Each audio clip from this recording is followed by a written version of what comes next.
course, we've got Mike Bonds here from Charles Schwab, Vice President. We're talking about something I think is pretty important, and of course, it's the last 30 years. We're looking at the number of unmarried opposite-sex couples living together in the United States doubling, right? And so these couples, they face unique challenges, oftentimes touching on some very scary subjects. It's, you know, new grounds. So we're talking about the discussions we need to have with our partners before we start moving the couch into the house, right? Right. When you have a nice relationship commitment, an emotional commitment, soon after comes the financial commitment, and when you start to move in together, the day-to-day stuff's pretty easy.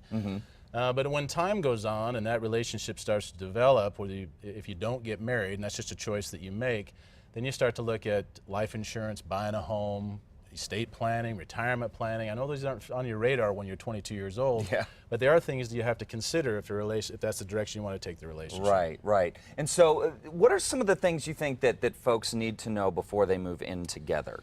Well, you need to determine what you're going to share and what you're not going to share. So which is always a tough discussion. Right. So the simple mantra of yours, mine, and ours is simple. It works great, and it usually is pretty fair in the beginning. So you sit down and determine which types of expenses you're going to share. Basic ones like rent, utilities, and groceries.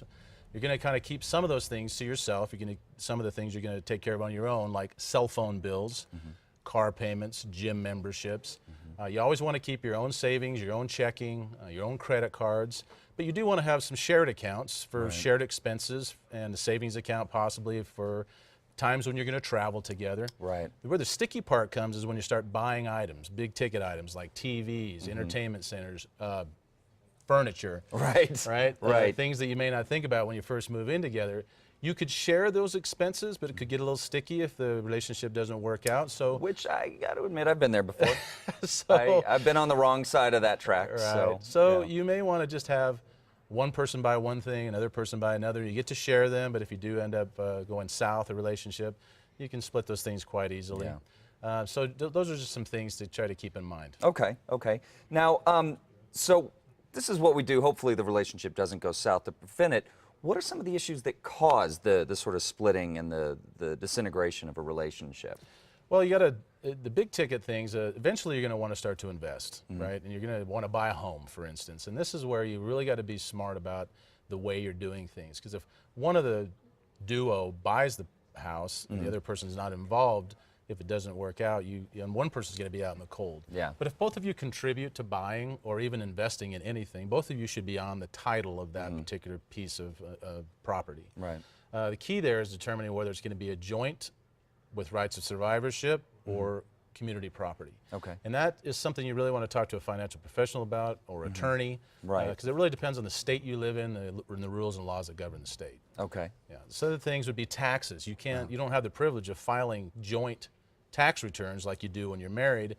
So you want to talk with a tax professional to determine whether filing head of household or filing single is going to be in your best efforts to take advantage of taxes that you're entitled to. You just want to make sure you're doing the right thing there. And you know, it can be kind of scary. I mean, I absolutely, like I said, I've been there and unfortunately on the wrong side of it, but it can definitely be scary, especially when you're coming to do something joint like a house purchase.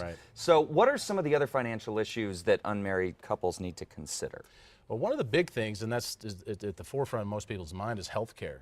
I would just check with your employer, because a lot of employers have a domestic partner coverage in their plans. That's one place. You want to take a look at short-term and long-term savings. This is getting more into the retirement end of things. You want to make sure the beneficiaries that you put in place are up to date. This goes back to a little bit of a trust factor with the person that you're moving in with. And these are things that are farther down the road. You want to make sure that your will's in place, but this is pretty normal for most folks. And make sure that you have certain durable powers of attorney and medical powers of attorney so that your desires and your wishes are going to be upheld when you're not able or capable of making those decisions for yourself. Great. Well, and as you mentioned earlier, you definitely want a financial expert. We couldn't recommend a better one. So, Mike, how can our viewers contact you with this or any other investment or financial questions? Locally, just get a hold of us at 505-878-1320. That's our local office here in Albuquerque. Just let them know that you've seen me on the show and you want to talk about any of the subjects that we talk about here, and we'll get you scheduled with a financial professional there in the office that's very complimentary. We just want to try to help you any way that we can. That's great. Well, this is a great service. And again, touchy subject, so I'm glad you're bringing up the discussion, not me. All right.